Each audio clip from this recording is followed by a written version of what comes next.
Y el título, ahora sí, ya esta introducción valió la pena para introducir el título del día de hoy, de la prédica de hoy, es Conoce al Dios que te salva. Conoce al Dios que te salva. El pasaje ancla es Salmos 68, 19 y 20. Salmos, capítulo 68, versículo 19, en la Reina Valera contemporánea lo voy a leer. Usted si quiere sígame aquí en la pantalla, por favor. Salmos 68, 19 dice así: Bendito sea el Señor, el Dios de nuestra salvación, que todos los días nos colma de beneficios. ¿Cuándo? Todos los días. El Señor nuestro Dios es un Dios que salva. El Señor tiene poder para librarnos de la muerte. Lo que más teme la gente, ¿qué es? La muerte, ¿verdad que sí?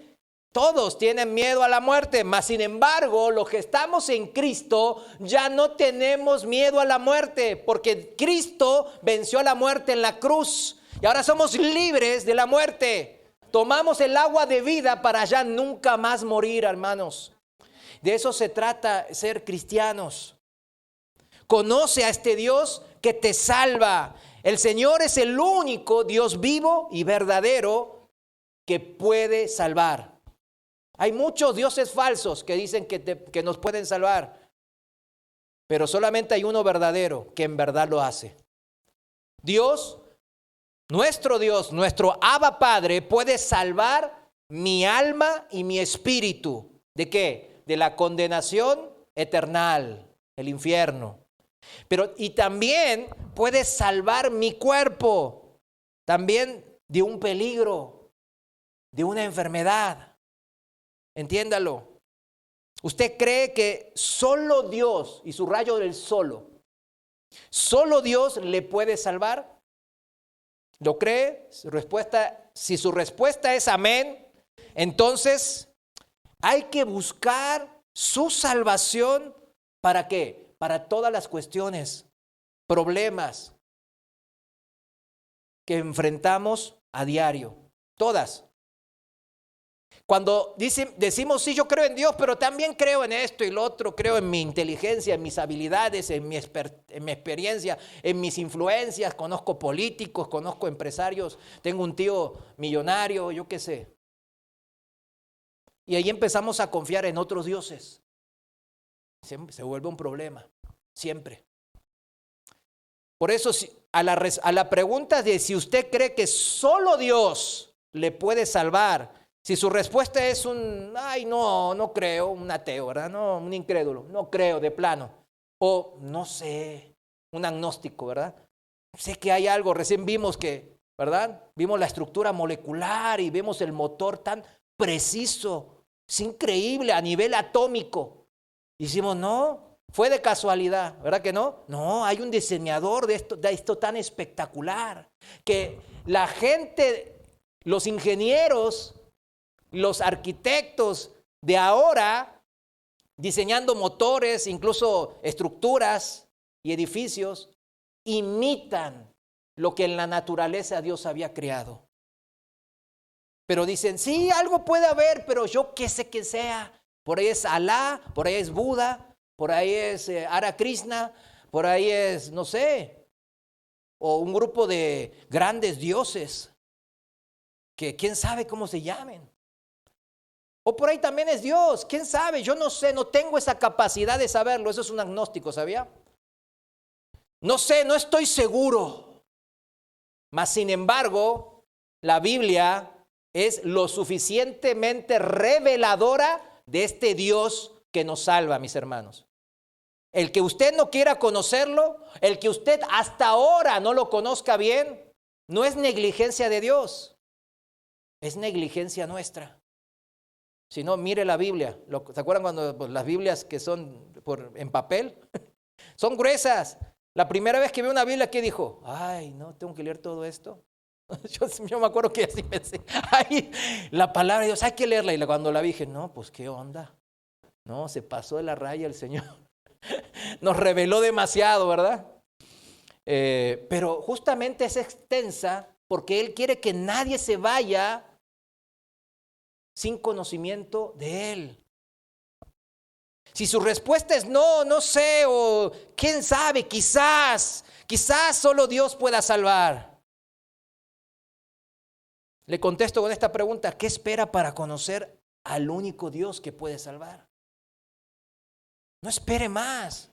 No ande ahí en las vicisitudes de la vida. Dios ahora mismo lo está confrontando una vez más de esa incredulidad.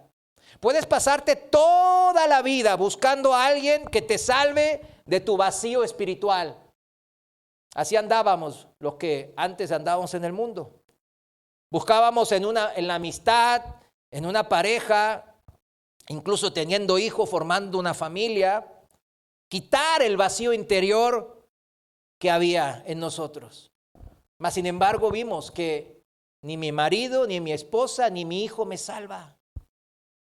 No me salva de ese vacío espiritual. Podemos también, como ahora en el mundo la mayoría de las personas, incluso en la iglesia se ha metido esto muy profundamente ahora, con este pseudo evangelio de la prosperidad, ¿no? Puedes tratarlo de llenarlo de cosas materiales. El dinero y todo lo que compra el dinero, todo lo que usted pueda imaginar que compra el dinero. Que en el mundo dice, pues no hay quien le llegue, ¿verdad? A todos, depende del monto, a todos le llega. Y fíjese, muchas mujeres ahora que son más o menos, son jóvenes y más o menos lindas, pues ponen un OnlyFans.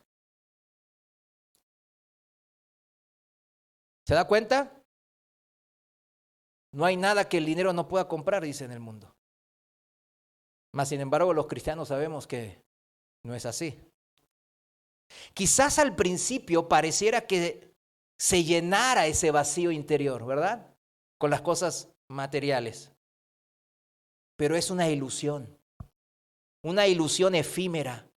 O sea que tiene un fin, se va a terminar. Solo se nos olvida momentáneamente ese vacío por las distracciones de la abundancia de las cosas de esta vida. Recuérdelo. Son distracciones. La palabra de Dios nos dice claramente que son distracciones. ¿Que pone quién? El príncipe de este mundo, Satanás, para engañarnos. Que pensemos que todo está bien, que ya ese vacío no lo siento tan así como lo sentía porque, bueno, pues ya me llené de muchas cosas materiales. Y voy a andar, pues ya, ando lleno. ¿Lleno de qué? De las cosas del mundo. Y cuando morimos, porque todos morimos, dice la palabra, ¡zas! Viene, ¿no? El golpe. Despertamos a una nueva realidad. Como decía el miércoles, la muerte es solamente despertar a una nueva realidad. No la compliquemos. ¿A qué realidad quiere despertar? ¿A cuál? Ay, ya me asusta el hermano. Ando viendo gente muerta. Despertemos a una realidad que Dios nos está proponiendo, mis hermanos. Dios nos propone la realidad de despertar junto a Él y ser parte de su familia por siempre y para siempre. Pero si usted permanece en esta vida, en las distracciones que plantea este mundo, que el príncipe de este mundo, Satanás, nos pone y nos impone a veces ya, para llevarnos a una nueva realidad que no es la que Dios quiere para nosotros, alejados de Dios, alejados de su presencia. ¿Cómo se llama en la jerga bíblica eso? Infierno, ¿verdad? O lago de fuego y azufre. Llámelo como quiera. La Biblia lo menciona muchas veces, pero lo menciona no por falta de amor, al contrario, para advertirnos. Vayamos al pasaje bíblico soporte de lo que estamos hablando ahora, que estamos exponiendo ahora. Primera de Juan, capítulo 2, versículo 14. En adelante. Primera de Juan 2, 14, en la traducción viviente, lo voy a leer. Mire cómo dice el Señor. 14. Les he escrito a ustedes que son hijos de Dios porque conocen al Padre. Empieza el ancla, ¿no? ¿A quién les habla? A los hijos de Dios, a los cristianos. ¿Por qué? Porque somos hijos de Dios, porque conocemos ¿a quién? Al Padre. ¿Conocemos qué cosa entonces? Específicamente el amor del Padre. Cuánto Él nos ama.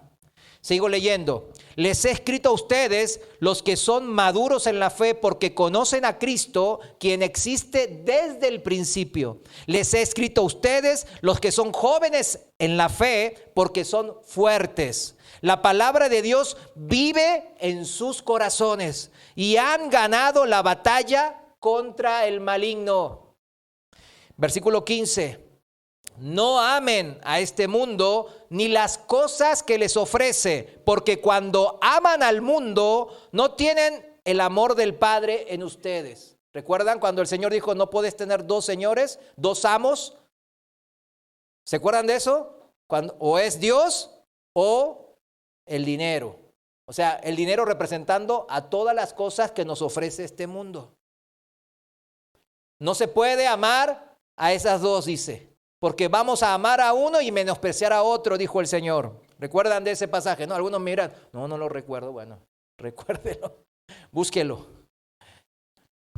La palabra aquí es bien clara en 1 Juan 2. No tratemos de llenar nuestra alma y espíritu, nuestro ser interior, de las cosas que este mundo nos ofrecen, de lo que el que gobierna este mundo nos seduce. Y ahora dice el por qué, versículo 16, pues el mundo solo ofrece un intenso deseo por el placer físico, un deseo insaciable por todo lo que vemos y el orgullo de nuestros logros y posesiones. Nada de eso proviene del Padre, sino que viene ¿de quién? Del mundo. Llenarse de la forma de vida que propone este mundo no proviene de Dios, sino de Satanás, significa. Pensar que mi salvación, mi alma, mi espíritu, mi eternidad, alcanzo yo a llenarla con las cosas que propone este mundo, o sea, Satanás. La palabra de Dios aquí nos dice y nos marca el error garrafal que podríamos estar cometiendo si hacemos eso. Porque vamos a despertar una realidad que Dios no quiere. Dios quiere que todos se salven. Dios quiere salvar a todos. Pero la realidad es que muchos van por el camino de perdición, dice la palabra. Y nos está hablando a nosotros, hermanos. Versículo 14 que empezamos a leer. A nosotros, a los hijos de Dios nos habla. Tanto a los maduros como a los neófitos, a los que van comenzando. A todos los que somos cristianos, a los que tenemos fe en Cristo Jesús. Fíjese, son advertencias para la familia de Dios. Versículo 17 dice, y este mundo se acaba junto con todo lo que la gente tanto desea. A ver, ¿qué tanto deseas? Que la casa, que el carro, que el trabajo, que me reconozcan como un gran científico, como un gran abogado, como un gran ingeniero, como un gran arquitecto, como un gran empresario. Todo eso se acaba, dice. Pero el que hace lo que a Dios le agrada, la voluntad de Dios, vivirá para siempre. Despertará en la realidad que Dios tiene preparada para sus hijos. No puedes llenar tu vacío interior con cosas materiales y todo lo que el dinero compre y tener paz, mucho menos gozo en el largo plazo. Momentáneamente puedes estar distraído, olvidándote, pensando que con eso vas a lograrlo. Las cosas temporales no pueden llenar o ser la solución o la salvación de las cosas eternales. Si lo entiende, ¿no? Ahora es más fácil entenderlo de esa manera. Lo material no satisface lo espiritual, significa. Por eso el vacío que está por dentro, que es espiritual, de corte espiritual, eternal, jamás lo va a llenar ni todo el dinero de Carlos Slim. Aunque algunos lo veo que dicen, no, yo creo que yo sí. yo sí, hermano, yo sí. y voy a dar mucho a la obra. Guarde su corazón. ¿Estamos de acuerdo con Dios en 1 de Juan capítulo 2? Yo sé que en algunos les puede hacer cortocircuito.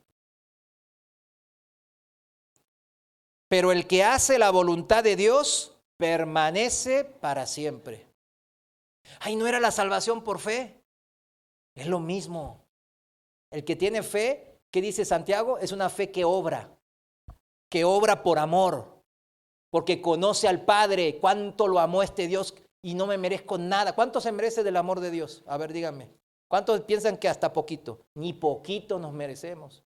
Ni un gramo no me merezco de la gracia y del amor de Dios. Mas, sin embargo, Dios nos amó desde el principio. Él primero me amó. Él primero le amó. Y por eso hacemos la voluntad de Dios. Obedecemos por ese amor. Por eso permanecemos en la voluntad de Dios. Por eso dice, pero el que hace la voluntad de Dios permanece para siempre. Se despierta en la realidad que Dios le tiene preparado como hijos de Dios en la eternidad. Por eso muchos cristianos se engañan a sí mismos y la Biblia lo dice bien claro, ¿no? Sobre todas las cosas, guárdate ¿de qué? Del corazón del pastor. Guárdate del corazón de tu madre, de tu padre, de tu esposa, de tu esposo. Guárdate del corazón de tu patrón. No, dice guárdate de tu corazón. Guarda tu corazón sobre todas las cosas. Porque la palabra de Dios cuando uno la lee es bien clara y no deja lugar a dudas. No estoy haciendo la voluntad de Dios, pero quiero el cielo, quiero ser hijo de Dios. Bueno, Dios te dice, ámalo como Él te amó. Ámalo. Permanece en la voluntad de Dios. Y cuando pensamos que somos hijos de Dios, pero fíjese, no le creemos, porque no le conocemos. Como no lo conocemos, no discernimos entre lo que es verdadero y falso, entre lo que es bueno y malo para mi vida y para mi familia, y no sabemos discernir, elegir, decidir lo que a Él le agrada, su voluntad, de lo que a mí me agrada. Y eso se transforma, según lo que acabamos de leer en la palabra, muy peligroso para mi vida, muy peligroso. No busco hacer la voluntad de Dios. ¿Sabe por qué? Porque amo poco. Así dice la Biblia. A quien mucho se le perdona, mucho ama. Cuando usted sabe cuánto Dios lo perdonó porque lo amó primero, puede amar de esa manera. Pero si usted dice, no, pues Dios me amó, pues sí, yo creo que sí. Pues, quién sabe, quizás me amó. Por eso, usted ama poco. Y no puede permanecer en la voluntad de Dios. En la vid, en el ejemplo de Cristo. Si sabes que te salvó, ¿de qué nos salvó el Señor? ¿Y cómo nos salva a diario, cada día de nuestras vidas? Si conocemos a este Dios Salvador, mucho vamos a poder amar, mis hermanos. Mucho vamos a hacer la voluntad de Dios. Seguimos leyendo ahí, 1 de Juan, capítulo 2, versículo ahora 18, por favor. Y empieza con un subtítulo que nos dan nuestros hermanos traductores y dice, cuidado con los anticristos. Y aquí la moda de estos tiempos es buscar anticristos, al anticristo en todo. Trump es el anticristo. No, es su yerno. Putin es el anticristo. Xi Jinping, mi compadre, es el anticristo. Ya le pregunté, dijo que no. No se preocupe, él no es. Está muy viejito también. Ya buscan anticristos por todos lados. Pero aquí dice, hermano, cuidado con los anticristos. Vamos a ver bien, vamos a leer la palabra y desmenuzarla. Versículo 18 en la traducción viviente. Queridos hijos, otra vez a nosotros. Llegó la última hora, ustedes han oído que el anticristo viene. Anticristo con A mayúscula, el último anticristo, ¿verdad? El final, el que habla Apocalipsis, ok. Pero dice, y ya han surgido muchos anticristos. Por eso sabemos que la última hora ha llegado. Mientras más anticristos hay, más cercanos estamos de la hora última del regreso del Señor. Versículo 19. Esas personas, o sea, los anticristos, muchos anticristos que hay, esas personas salieron ¿de dónde? De nuestras iglesias. Pero en realidad nunca fueron parte de nosotros. De haber sido así, se habrían quedado con nosotros. Al irse, demostraron que no eran parte de nosotros. Versículo 20. Pero ustedes no son así. Ay, gracias a Dios. Porque el Santo les ha dado su espíritu y todos ustedes conocen la verdad. Nacer de nuevo, recibir al Espíritu de Dios y empezar a conocer a Dios, la verdad. Versículo 21. Así que les escribo no porque no conozcan la verdad, sino porque conocen la diferencia entre la verdad y la mentira. Y viene la pregunta, ¿y quién es un mentiroso? El que dice que Jesús no es el Cristo. El que niega al Padre y al Hijo es un anticristo. El que niega al Hijo tampoco tiene al Padre, pero el que confiesa al Hijo tiene al Padre también. Y aquí tiene que ver con la deidad de Dios, con la deidad de Cristo. El que niega que el Padre y el Hijo son uno, como dijo el Señor en Juan capítulo 10, versículo 30, el Padre y yo somos uno, dijo Jesús. El que niega eso no es el Evangelio, ahí no hay salvación. El que niega que Jesús es Dios y el Mesías Salvador es un anticristo. Y no busquen los muchos falsos profetas y pastores que andan pululando por ahí, diciendo estas falsas doctrinas. Que los hay, y los hay muchos ahora porque estamos viviendo los últimos tiempos. Pero acá la Biblia quiere apuntar ¿a dónde? A mi corazón. Busque en su corazón. Busque en su interior al anticristo que aquí está hablando la palabra. Que no le permite aceptar que Dios es el único que puede salvarlo. Ese es el tema. Busque primero al anticristo, no en el YouTube, escuchando a un montón de gente que habla de eso para tener likes y muchas vistas y monetizar ese dinero. Búsquelo en su corazón, en su incredulidad. Estos anticristos, dice el apóstol Juan, que salieron de nuestras iglesias. Así que no se confían, no, yo me congrego, yo voy a la iglesia, yo voy a la sana doctrina, etcétera. No, espérese. Aquí la advertencia es que busquemos los anticristos, pero primeramente ¿en dónde? En mi corazón. Versículo 24. Por lo tanto, ustedes deben seguir fieles a lo que se les ha enseñado desde el principio. Si lo hacen, permanecerán en comunión con el Hijo y con el Padre. Otra vez, ata al Hijo y al Padre como un solo Dios. Entiéndalo. Versículo 25. Y en esta comunión disfrutamos de la vida eterna que Él nos prometió. ¿Cómo disfrutamos de la vida eterna? Ahora, en la comunión que tenemos con el Hijo y el Padre. Cree, o sea, confía, conoce, vive la experiencia de estar en comunión con el Hijo y el Padre. Vive la relación de amor que ellos te ofrecen. Eso significa. Experiméntalo. Significa, mis hermanos, que es un proceso en donde aprendemos cada día más a confiar o a depender del único Dios que salva. Y para ello hay que conocerlo cada día más. Si yo no conozco de su poder, de su amor, de sus milagros, de sus buenas intenciones, de sus propósitos, de sus promesas, de sus pactos, ¿cómo voy a yo confiar en tiempos de dificultad, en tiempos de prueba? No voy a poder permanecer, y menos si ni leo la palabra. Porque primeramente entramos en esta comunión a través del conocimiento en teoría, ¿verdad? En la teoría, en el libro, leyendo ¿qué? La palabra, el oír, la fe viene por el oír. ¿Y el oír qué cosa? La palabra de Dios, la Biblia. Estamos escuchando una predicación y esa predicación tiene que ser bíblico-céntrica. Hablar, exudar la Biblia.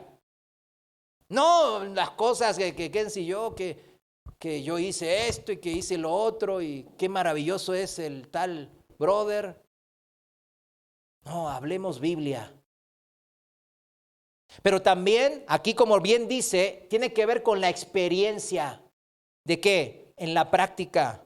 Viviendo la experiencia viva del Espíritu de Dios que mora en mí. Dejar que se manifieste. Dejar que me guíe y tome la iniciativa.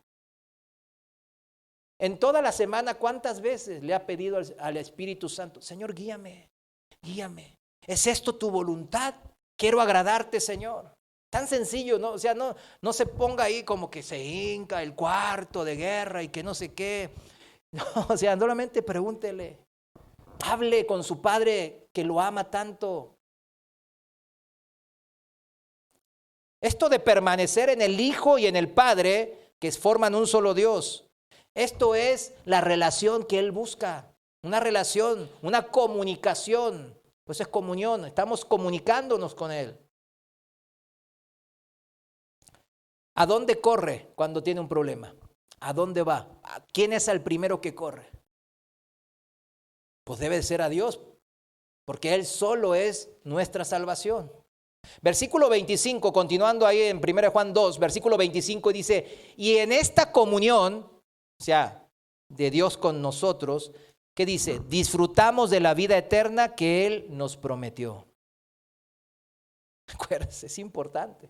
Por eso yo le digo, si anda amargado, si anda deprimido, en sí no es pecado, pero permanecer en la amargura y en la depresión, ahí hay un diagnóstico que el Señor nos dice, cuidado, eso no está bien. Necesitas un psicólogo, no se crea. ¿Qué necesitas? La palabra de Dios. Necesitas al verdadero psicólogo, el que creó mi mente, el que creó mi espíritu y mi cuerpo. ¿Quién es? Dios mismo. Necesito la comunión con Él. Necesito la llenura de su espíritu. Necesito hablar con Él seguido. Necesito conocerlo más. ¿Y sabe qué? Esa depresión se va a ir. Se lo aseguro. Por experiencia propia. Se va a ir, se va. Casi inmediatamente cuando empiezo a leer la palabra de Dios. Y le digo, Señor, muéstrame tu voluntad en mi vida. Y abro así, siempre yo de repente lo abro así, de manera random, aleatoria. Y empiezo a leer y ahí viene la palabra, viene la respuesta, viene el apapacho del Padre. Y eso es el milagro que vivimos, la salvación diaria que vivimos. Y por eso en el 25 disfrutamos de la vida eterna desde ahora.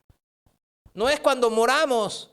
Ahí vamos a ya disfrutarla en toda la plenitud, claro. Pero ahora también dice la palabra que podemos disfrutar de esa vida. En medio de las dificultades, porque no plantea, te voy a sacar las dificultades, al contrario. Llena tu vacío interior con el Espíritu Santo. Es la consigna. Ten gozo y paz abundantemente, a pesar de las circunstancias. Busca la llenura del Espíritu de Dios en tu vida. Versículo 27, seguimos leyendo. Versículo 27 dice, ustedes han recibido al Espíritu Santo y Él vive dentro de cada uno de ustedes. Así que no necesitan que nadie les enseñe lo que es la verdad, pues el Espíritu les enseña todo lo que necesitan saber. Y lo que Él enseña es verdad, no mentira. Así que, tal como Él les ha enseñado, permanezcan en comunión con Cristo. No necesitamos que alguien nos diga que esto es verdad o esto es mentira. No en el sentido de que no necesitamos que nos enseñen, sino Efesios 4, 11 y 12, ¿qué dice? Que Dios mismo constituyó, creó los ministerios de pastores y maestros. ¿Qué es para qué? Para enseñar a la grey, a la congregación, a los hijos de Dios. No significa eso, sino en el sentido de que tenemos al autor mismo de la Biblia morando en nosotros. Por lo que nosotros podemos verificar a través del Espíritu Santo toda enseñanza, toda lectura, todo no entender la palabra, toda predicación, así como los de Berea. ¿Se acuerdan que vino Pablo a predicarles y ellos fueron a la palabra? Bueno, nosotros tenemos no solo la palabra en las Biblias, sino tenemos al autor de la Biblia en nuestro corazón, mis hermanos. O sea, no decimos, ¿por qué hay tantos hermanos que se desvían y se van tras otros evangelios y que dejan que el anticristo que está en su corazón pulule y siga creciendo y les vale? Y al contrario, desde el púlpito le dicen, saca el campeón que hay en ti, sácalo, decreta prosperidad. ¿Por qué será, mis hermanos? Porque no lo buscan, no preguntan. Se dejan, ¿verdad? Como dicen, endulzar sus oídos. Eso es lo que yo quería. No, como lo dijo el hermano que está en el púlpito, debe ser verdad. Gloria a Dios y amén. ¿Dónde dice eso en la palabra? Lo estamos estudiando ahora juntos. No, en ningún lado. Al contrario, nos dice, cuídate de esos anticristos, cuídate de esos falsos y cuídate de tu corazón. Ahí guardas al anticristo principal de tu vida, al que va a sabotear a tu vida principalmente. Así que, tal como Él nos ha enseñado, permanezcamos en comunión con Él, con Cristo. Es crucial, entonces, para ello, conocer la verdad para permanecer en ella. Por eso es crucial que usted pregunte a los servidores, a los que Dios puso como maestros, como pastores y maestros, ¿verdad? Yo a veces digo, el ministerio de maestros allá, a veces necesitamos más maestros para que se compartan la carga, ¿verdad? Porque es difícil enseñar a los niños. Pero, ¿será que Dios es negligente y no pone maestros en la congregación? ¿O será que nosotros nos engañamos a nosotros mismos y no nos levantamos cuando la congregación necesita? Esos almas necesitan enseñanza a través de esos maestros. ¿Cuál será la verdad? Pregúntele al Señor. Él le va a responder inmediatamente, se lo aseguro, se lo aseguro. Es crucial, mis hermanos. Yo no voy a poder permanecer en la verdad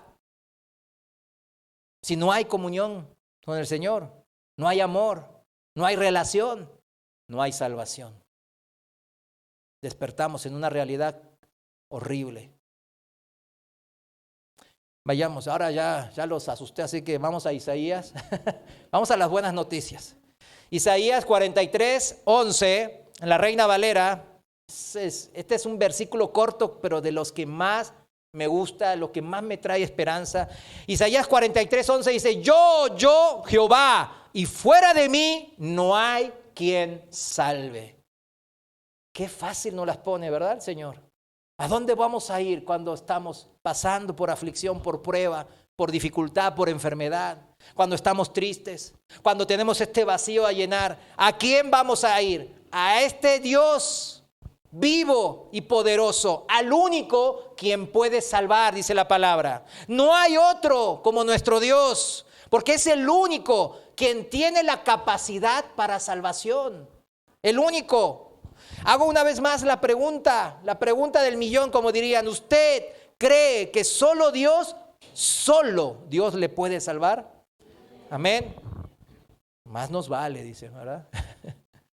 Ahora con esta exposición, que ya vamos entrados en la predicación, podemos ser un poco más incisivos, más punzantes.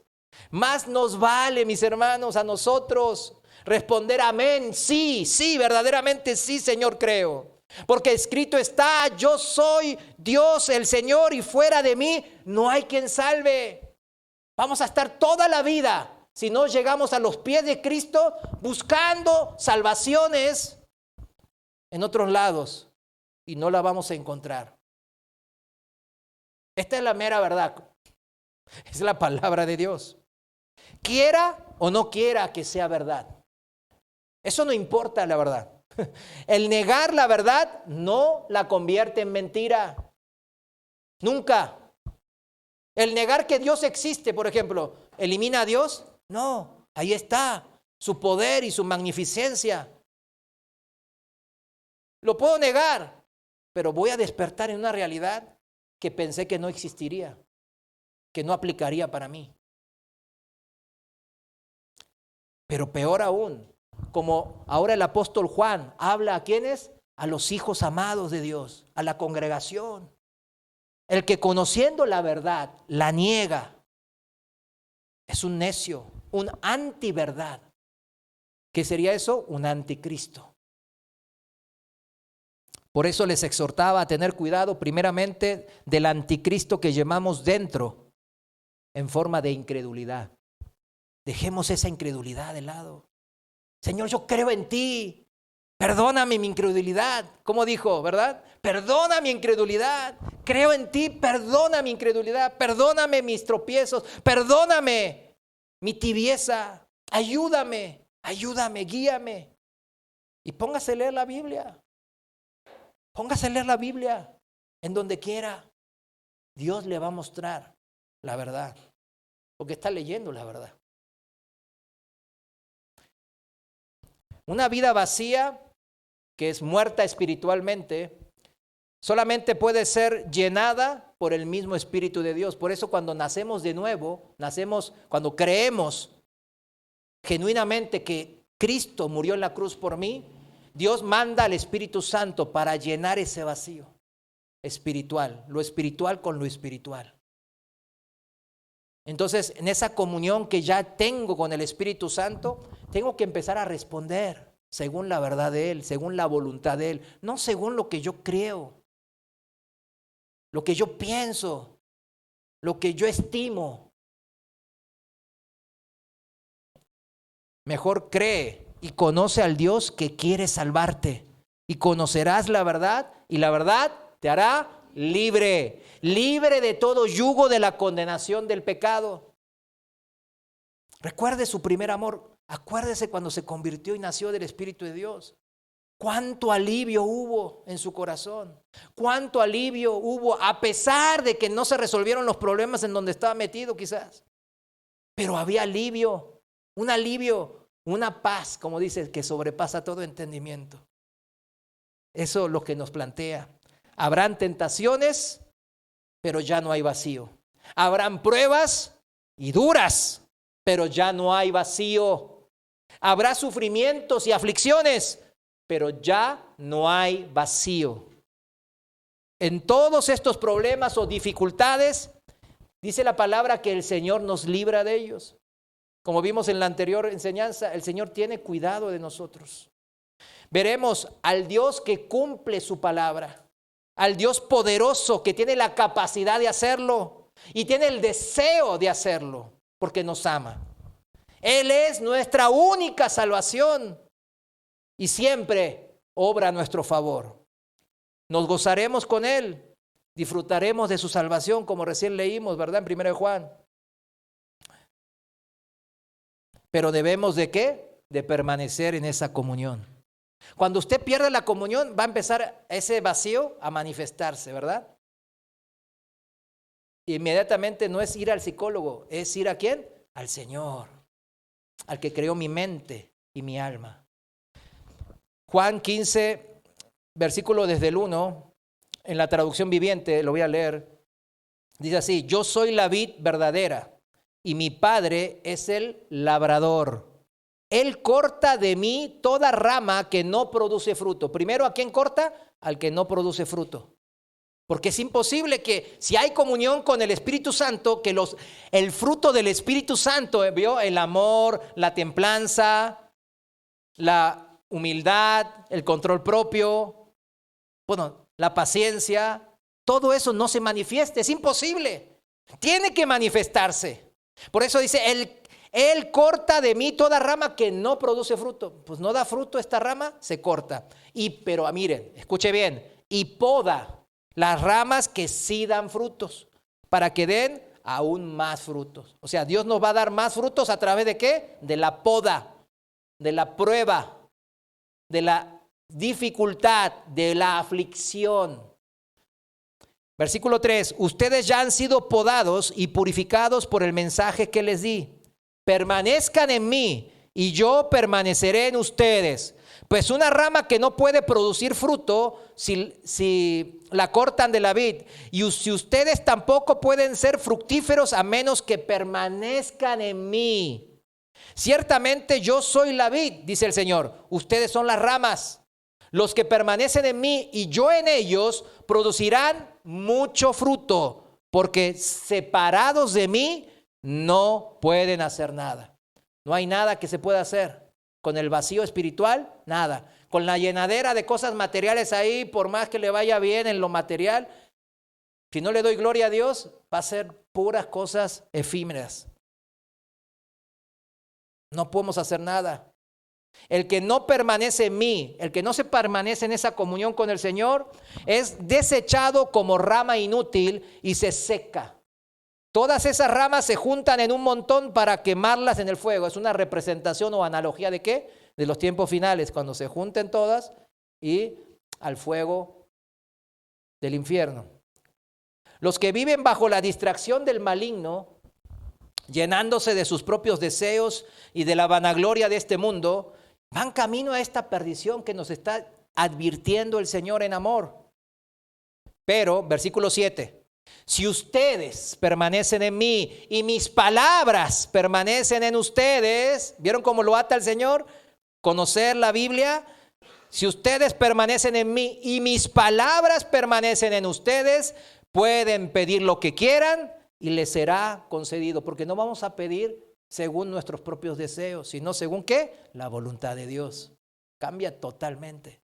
¿Se acuerda el Señor Jesús cuando antes de ser crucificado, Él dijo, pero Señor, líbrame de esta copa, de este sufrimiento, pero no se haga mi voluntad, sino la tuya? Esa es la manera que siempre debemos de orar. Versículo 8, cuando producen mucho fruto, demuestran que son mis verdaderos discípulos.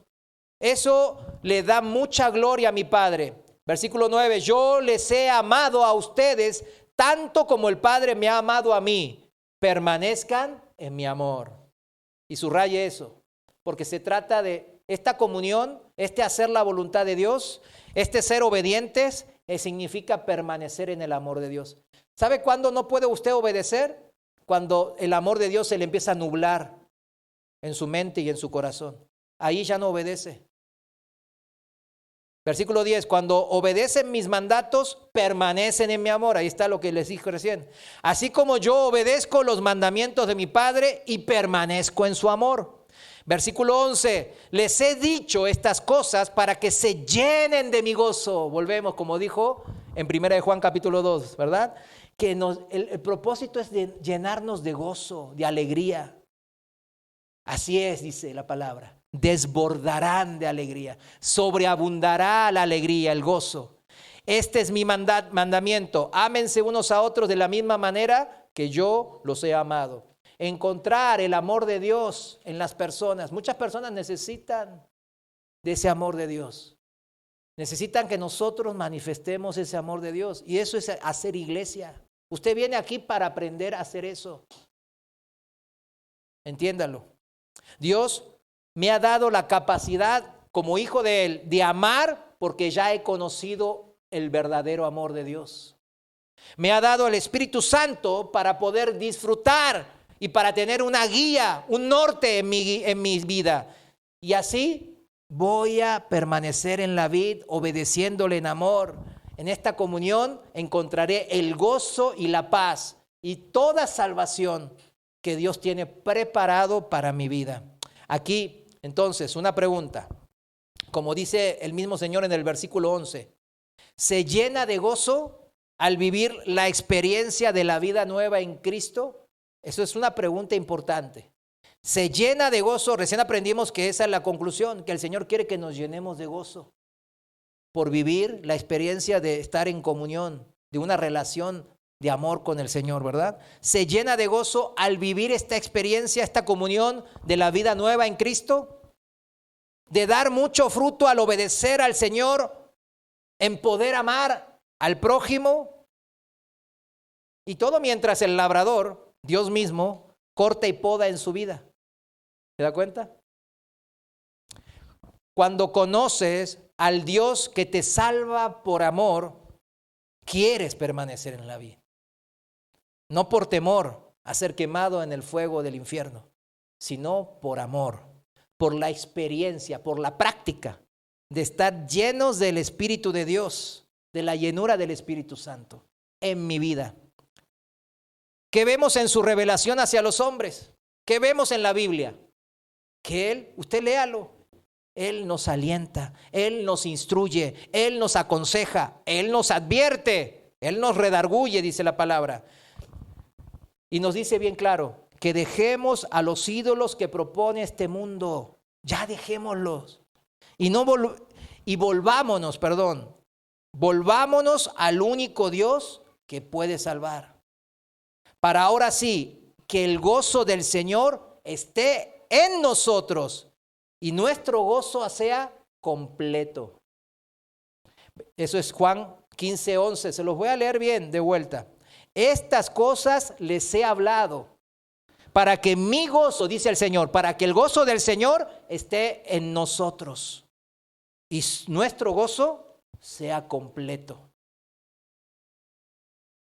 Esto rompe toda suspicacia, ¿no? De buscar, ay no, que necesito, perdón, me la agarré con los psicólogos, y hay hermanos psicólogos, pero es que entiéndalo. ¿Por qué perdió el gozo? Aquí le está diciendo la palabra. Porque perdió la comunión con Dios, punto. O la palabra miente, o yo me la creo que pues tengo pensamientos mejores que Dios. Sopéselo en su balanza y decida respecto a esto. Vayamos a Isaías 45, vamos a Isaías 45 desde el 20. Dice así, en la traducción viviente. Voy a leer desde la mitad, desde ahí del versículo 20. Isaías 45, 20 dice, qué necios son los que llevan consigo sus ídolos de madera y dirigen sus oraciones a dioses que no pueden salvarlos. Versículo 21. Consulten entre ustedes, defiendan su causa, reúnanse y resuelvan qué decir. ¿Quién dio a conocer estas cosas desde hace mucho? ¿Cuál de los ídolos alguna vez les dijo que iba a suceder? O sea, el futuro.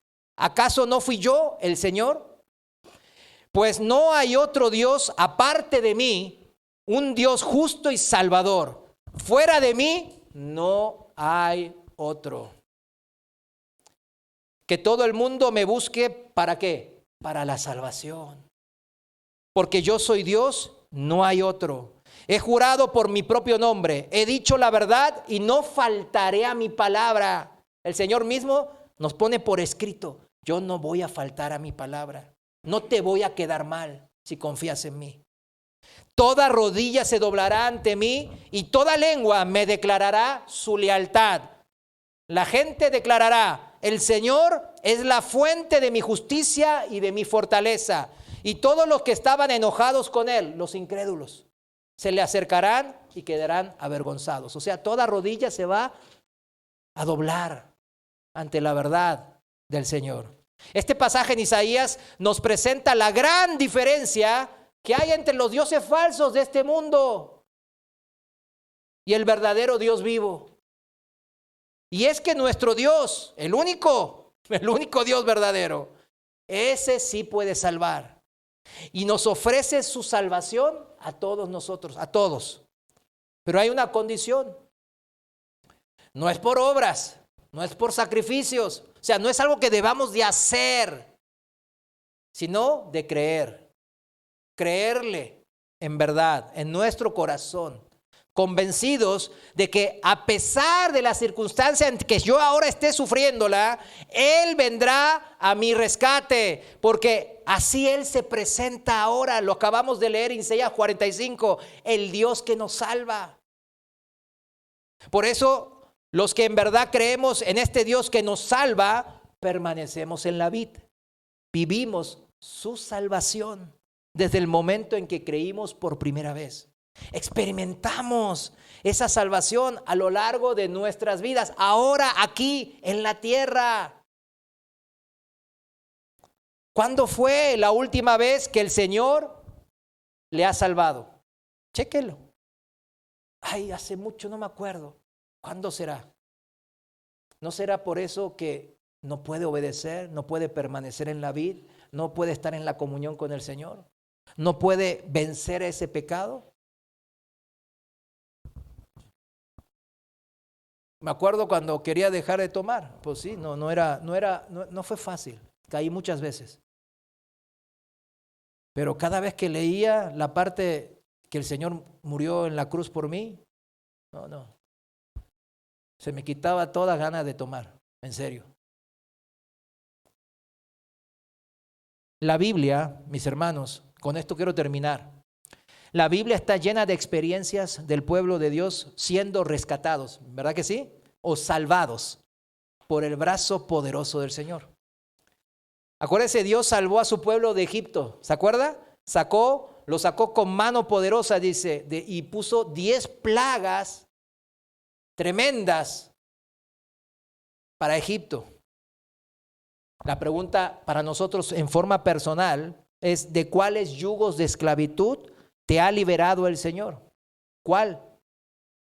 De drogas, de alcohol, del cigarro, de la promiscuidad sexual, de la pornografía, de la idolatría al dinero. Ahí está la lista. Algunas parecen, ¿verdad?, como si fuese un alfiler, ¿verdad? ¿Por qué? Porque algunas de estas usted las está cometiendo quizás. Hay gente, fíjese, hay gente que sin conocer a Dios ha dejado droga, alcohol, cigarro. Con lo sexual no conozco, la verdad. Por lo viejo, porque ya pues no le queda de otra. Pero yo he conocido gente que ha dejado esos vicios y no son cristianos, ¿eh? ¿Usted conoce a alguno de esos? Yo conozco a varios. Fíjese, ¿sabe cuál es la diferencia entre los que fuimos rescatados por el Señor y ellos? El agradecimiento. La fuente de salvación es la misma, es Dios. Pero nosotros sí sabemos de dónde viene la salvación y por eso estamos agradecidos. Porque ellos dicen, yo dejé las drogas por mi esposa, por mi hijo, para que no se haga como yo, porque Dios te podó. ¿Sí me entiende? O porque Dios te regaló un hijo, o una esposa, o un esposo. Que no lo quieras admitir o no sepas la fuente de ese regalo, de ese don, eso es incredulidad mía. Pero nosotros los hijos de Dios sí sabemos de dónde vienen esas fuerzas para decirle no al pecado. Lo hice por mi hijo, pero ¿qué me dio mi hijo? Lo hice porque Dios me podó y me quitó mi negocio. Estaba en la ruina financiera, pero ahí caí rendido al Señor. Entendemos, ¿verdad? Pero ellos, como no conocen a Dios, lo quitan de la ecuación. Pero Él puso la circunstancia también, ¿sí entiende? Él tiene control de todo, dice la palabra. Él puso esa circunstancia difícil para que se le quite lo vicioso, ¿sí me entiende? Más sin embargo, muchos dicen, pues yo tengo carácter y no soy como ellos. Porque yo me la aventé sola o solo. No. Es Dios obrando. Que no le quería dar la gloria por desconocimiento. Por eso el título de hoy es Conoce al Dios que te salva. Porque la bendición viene a través de esa comunión de amor que tenemos y el agradecimiento que tenemos hacia Él. Y Dios nunca llega tarde. Acuérdese. Cuando los israelitas salieron de Egipto, dice la palabra, el que anota es Éxodo 12:40 y al 42. Dice la palabra que pasaron 430 años. 30 años que todavía el faraón era el bueno, el que conocía a José. Y 400 ya los esclavizaron. Pero dice la palabra que cuando se cumplió el tiempo, Dios llevó a su siervo y lo sacó con mano poderosa de Egipto. Dios nunca llega tarde. y hasta la fecha de hoy recuerda los milagros de salvación que Dios hizo ayer y hoy en su vida. Dios salvó al pueblo, a su pueblo de Israel, de Madián. ¿Recuerdan cuando Gedeón fue con 300 soldados contra un ejército de 120,000 madianitas? 300 contra 120,000. ¿Y quién prevaleció? Gedeón, ¿verdad? Porque Dios lo respaldó, Dios lo salvó. ¿Se acuerdan cuando Dios salvó a Judá, al pueblo de Judá, cuando el rey Ezequías estaba rodeado por el poderoso imperio asirio?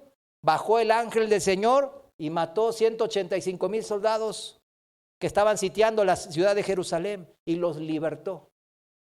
También recuerde cuántas veces salvó a David de Saúl, de los filisteos, de sus propios hijos.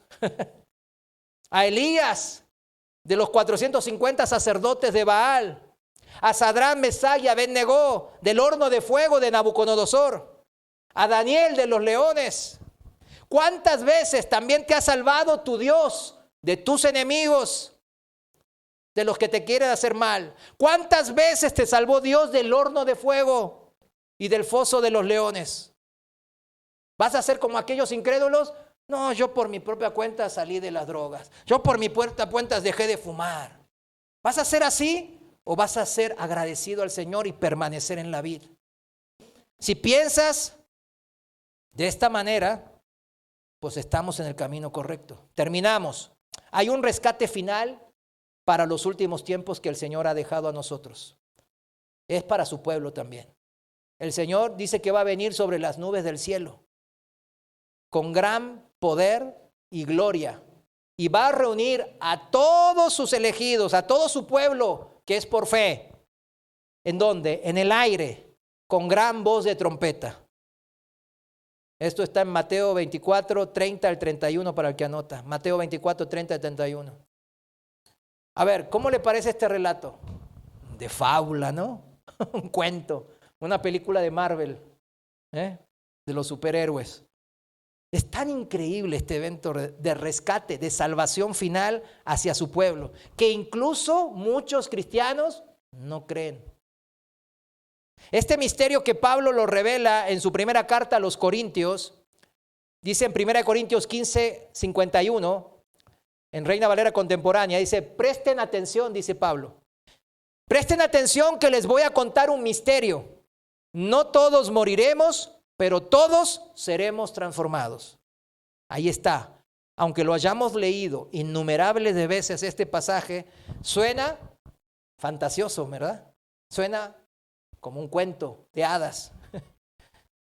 Pero no es una fábula, sino es palabra de Dios. Significa que para el creyente es una verdad absoluta, y para el incrédulo, aunque diga que es mentira, pues sigue siendo verdad. Dice en el versículo 52, en un instante va a ser, en un abrir y cerrar de ojos, cuando suene la trompeta final, pues la trompeta sonará, o sea, va a sonar, y los muertos serán resucitados incorruptibles, y nosotros seremos transformados. Porque es necesario que lo corruptible se vista de incorrupción y lo mortal se vista de inmortalidad. Para entrar al cielo, a la presencia de Dios, tenemos que vestirnos de inmortalidad, de incorrupción. Por eso es necesario que Él nos junte en las nubes para ser transformados. A ver, ¿lo cree? Está en la Biblia, ¿verdad? Esto se llama creer en este Dios que nos salva, mis hermanos, que no termina la vida aquí. Y al saber eso, no siga persiguiendo de las distracciones de este mundo. Esas son añadiduras que Dios tiene preparado para nosotros. Debemos de entender que el actuar del Señor es poderoso. Muchos olvidan, dicen, leen la Biblia. No, en Egipto, sí, claro. Eso fue hace 3,500 años. No, sanó sierva y levantó de los muertos. Eso fue hace 2,000 años el Señor. ¿Sí o no? Fue hace 2,000 años. El Señor anduvo en la tierra hace 2,000 años. Pero ahora no, pues ahora hay iglesias que creen que no hay milagros. Entonces, los que vi yo, ¿qué son? No, pues, ¿a qué me puedo quedar?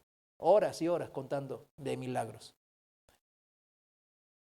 El Señor va a manifestarse de manera espectacular, pero no se olvide, y con este último término, Hebreos 9:28.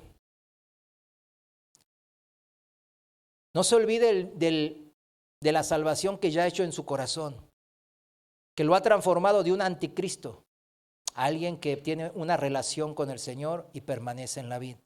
Hebreos 9:28 en la Reina Valera contemporánea dice, así también Cristo fue ofrecido una sola vez para llevar los pecados de muchos. Aquí estamos nosotros. Pero aparecerá por segunda vez, ya sin relación con el pecado, para salvar a los que lo esperan. Amén. Ese evento vamos a participar todos. Los muertos en Cristo van a resucitar primero y se les va a dar un cuerpo resucitado como el del Señor. Y los que estemos, como decía Pablo, quizás estemos, quizás no, por ahí moramos antes. Los que estemos, vamos a vivirlo, no vamos a vivir el aguijón de la muerte y nos vamos a ir directo al cielo. Ahora, ¿cree usted en esto? Póngase de pie, vamos a orar. Señor, te doy gracias porque tu palabra nos habla de que tú eres el único Dios que puede salvar. Señor, aquí estamos. Queremos conocerte cada día más y más a este Dios que nos salva primeramente de la incredulidad. Nos salva mostrando un amor tan perfecto, tan grande y hermoso, que clavado en esa cruz nos has demostrado. Padre, te damos gracias. Perdona nuestra incredulidad, porque todavía hay almas que quizás no te conozcan en ese amor tan grande.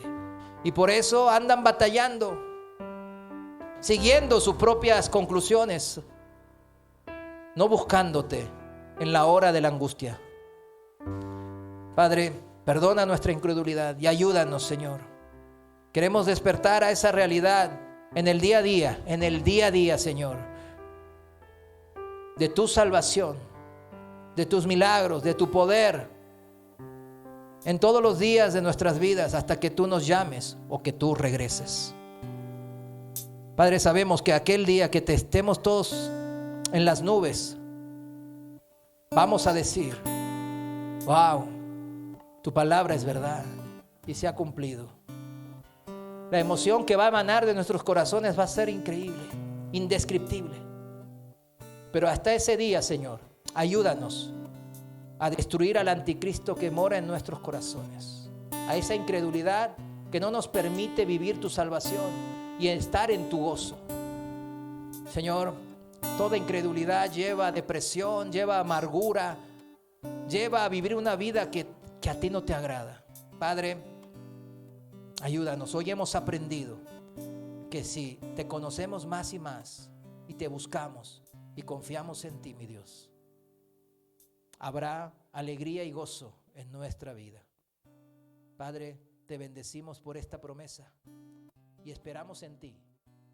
Esperamos en tu salvación. En el nombre de Jesús. Amén.